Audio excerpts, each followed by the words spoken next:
The raised voice, the tension in the air. The waiting for something to happen. That becomes what your body calls normal. You learn to measure peace in minutes, not hours. You listen for footsteps, for changes in tone, for the silence that comes before the storm. When you grow up in chaos, calm feels unfamiliar. Calm feels suspicious. It feels like the moment right before something breaks. You stay alert, you stay ready. And one day, you realize you haven't taken a full breath in years. That's what survival does. It convinces you that tension is safety.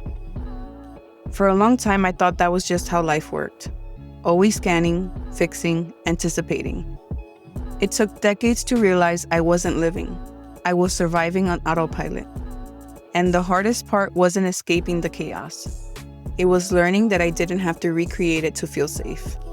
Because survival lingers. It becomes the background noise of your life. Something you don't question because it's all you've ever known. When your nervous system spends years in survival mode, your body forgets what safety feels like. Not because you're broken, but because your body did what it had to do to keep you here. That's how you made it through. In this episode, I want to talk about what that really looked like for me. How growing up in survival shaped the way I moved through the world. How it shaped the way I loved. And what it felt like to finally learn I didn't have to live that way anymore. Because survival is clever.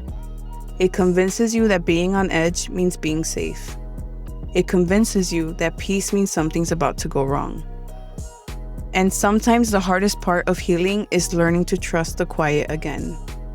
Learning to believe that calm isn't a trap. It's home.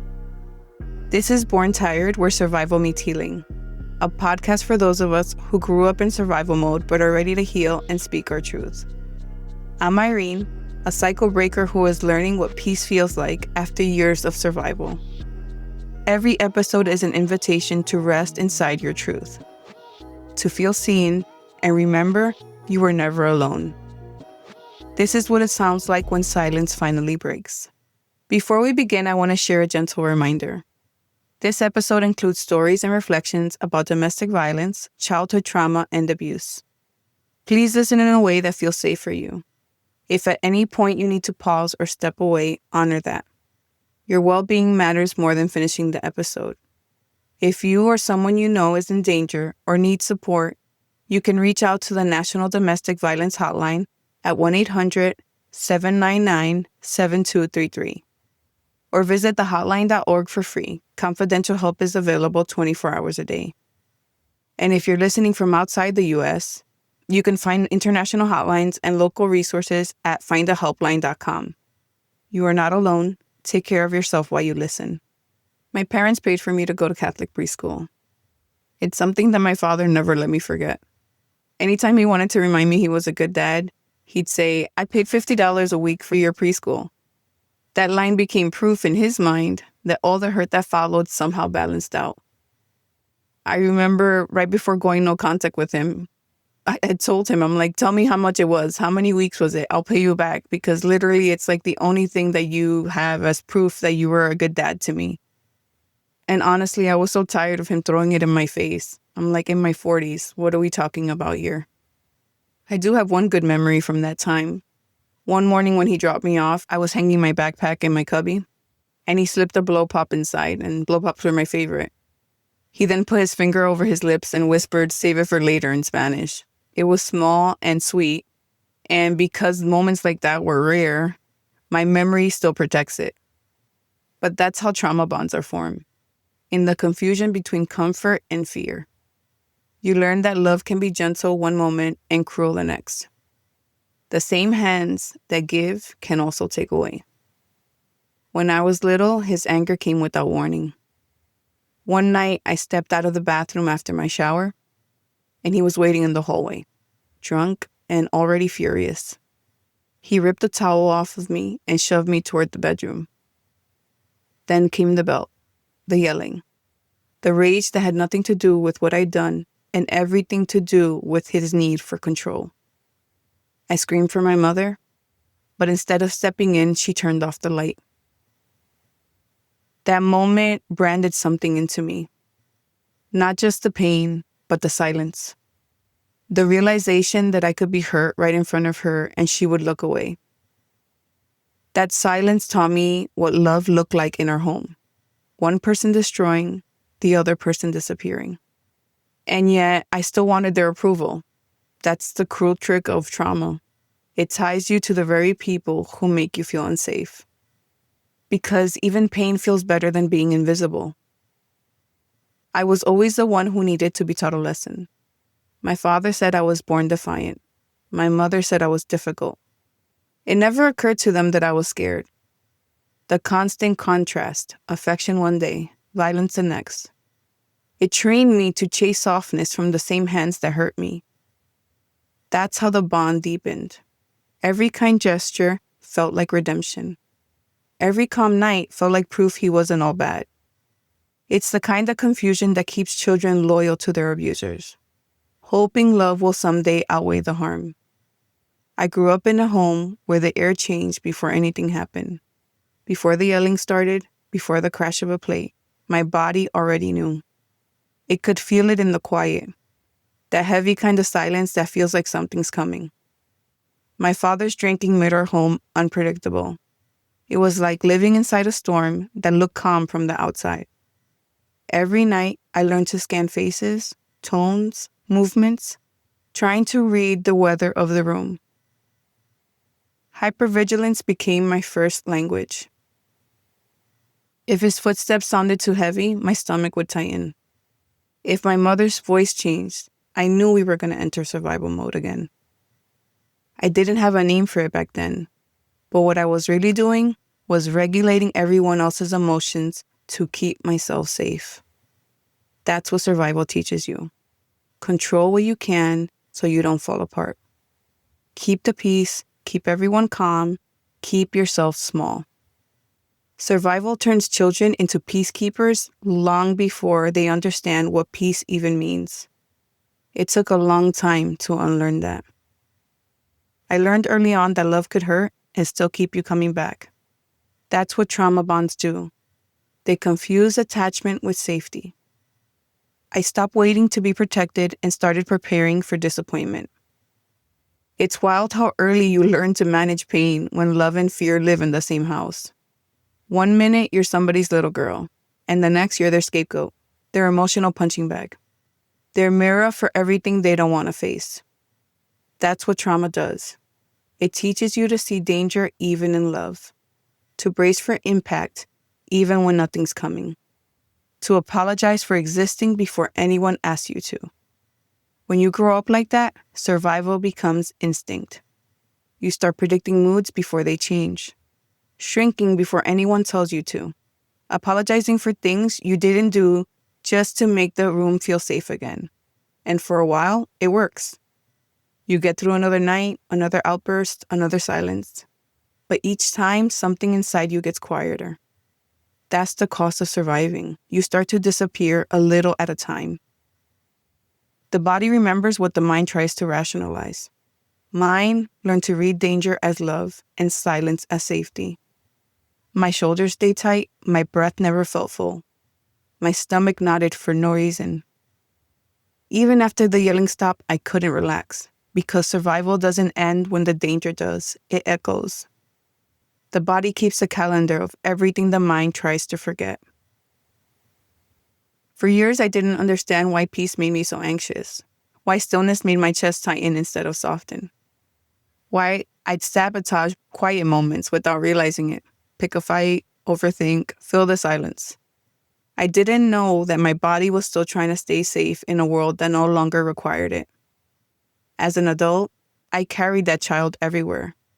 She sat in meetings with me, walked into friendships with her guard up, flinched at kindness because she learned it often came with a cost. I used to call it intuition, but really, it was hypervigilance wearing a halo. When you grow up in survival, you don't just adapt to danger. You adapt to the anticipation of it. Even when nothing bad is happening, your body stays alert, like it's waiting for an old story to repeat itself. That's one of the hardest parts of healing from chaos. Learning that calm isn't a setup. It's not the moment before things fall apart. It's a space where your body finally gets to rest. And sometimes rest feels terrifying because it asks you to trust what you can't control. Healing isn't about fixing yourself. It's about teaching your body the war is over. For me, that meant noticing how often I held my breath, how I mistook busyness for peace, how even joy felt suspicious. I had to teach my body to believe me when I said, "You're safe now." And I'll be honest, sometimes I still forget. Because healing doesn't erase the reflexes. It gives you the tools to meet them differently. You can't rush a nervous system that spent years protecting you. You meet it where it learned to hide, in the clenched jaw, the shallow breath, the quiet apology that slips out of nowhere. That's where the healing begins, in awareness. When survival becomes home, healing can feel like an exile, like leaving behind everything that once kept you alive. But leaving doesn't mean rejection. It means you're ready to live differently. You're not abandoning the version of you who survived. You're inviting her to finally rest. Sometimes I wonder how many versions of me were born in that house. The quiet one, the watchful one, the one who memorized everyone's mood like scripture. And later, the one who started to unlearn. Healing is remembering you existed before the pain had a name. It's letting softness return to the places that once only knew tension. It's rediscovering what it feels like to laugh without checking the room first. There's grief in that too, because once you start healing, you see how much you lost just trying to survive. You notice all the birthdays that didn't feel safe, the laughter that carried an edge of fear, the moments you couldn't fully inhabit. But there's gratitude too, for the pieces of you that refused to disappear, for the small joys that kept showing up anyway. Like the sunlight that slipped through the blinds, even on the mornings I didn't want to get up. Like the way my mind created worlds to escape into when the real one felt too loud.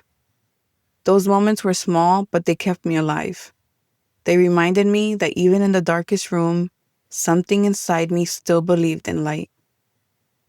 When I think back on the girl I was, I can still feel how much she carried, the constant scanning, the forced smiles. The hope that if she just kept everything under control, maybe things would finally stay calm. If I could talk to her now, I'd tell her this. It was never your job to hold the world together. You deserve to rest. You deserve safety without having to earn it. And so do you. Safety isn't something we have to earn. It's something we learn. And some of us had to learn it for the first time as adults. If you grew up in survival mode, you're not broken for struggling to relax. You're not weak for feeling anxious when things are quiet. That's your body trying to protect you in the only way it knows how.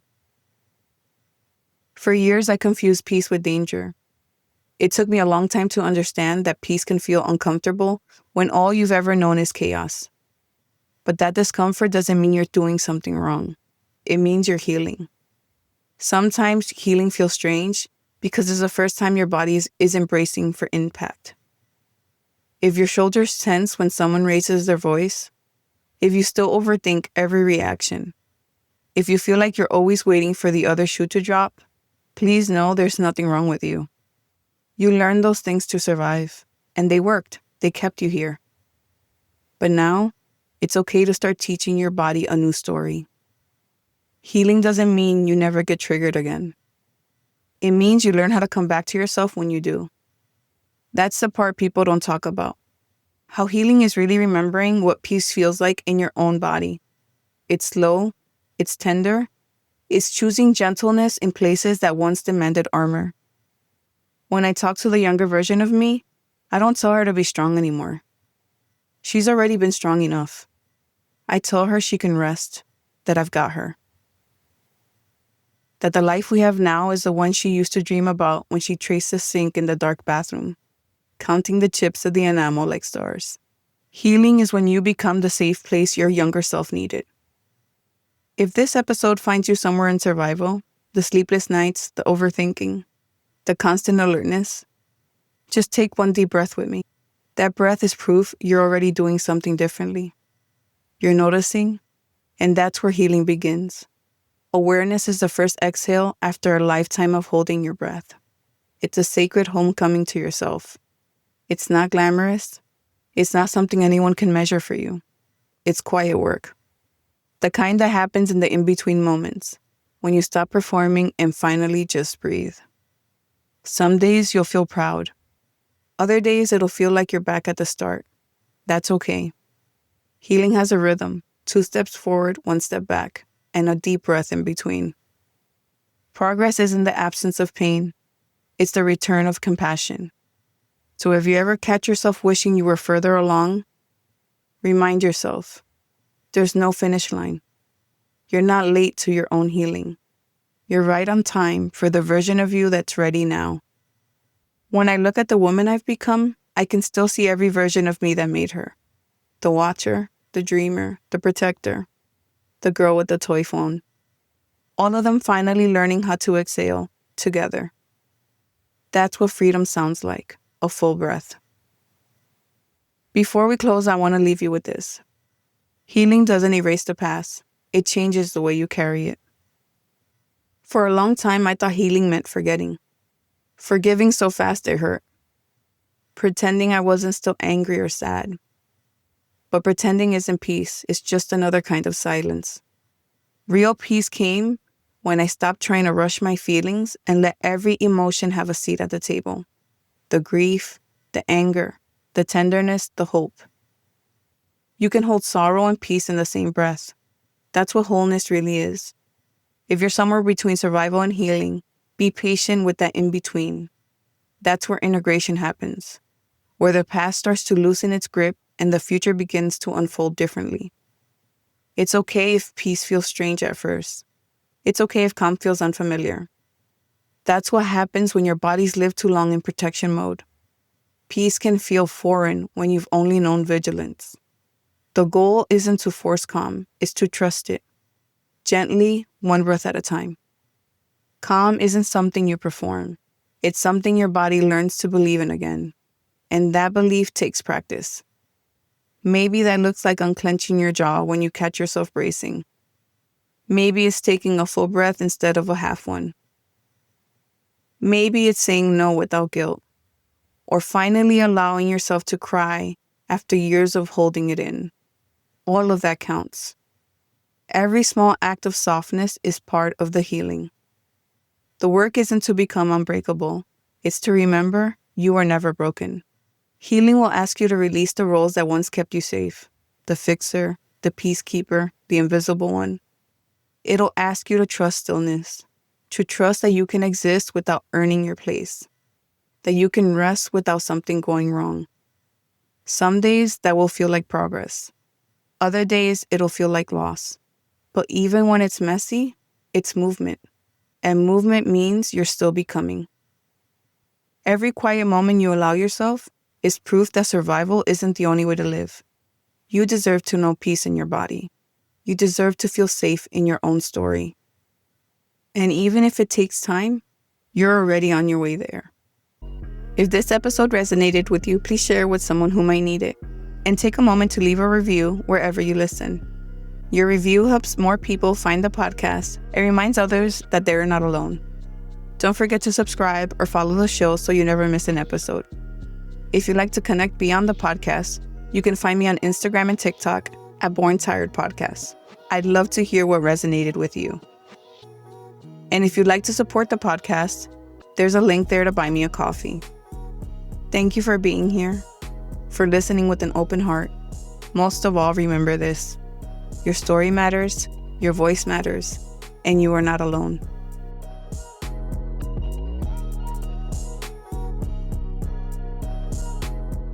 This episode was written and narrated by Irene Torres. Audio production by Carlos Torres. Original music composed by Carlos Torres.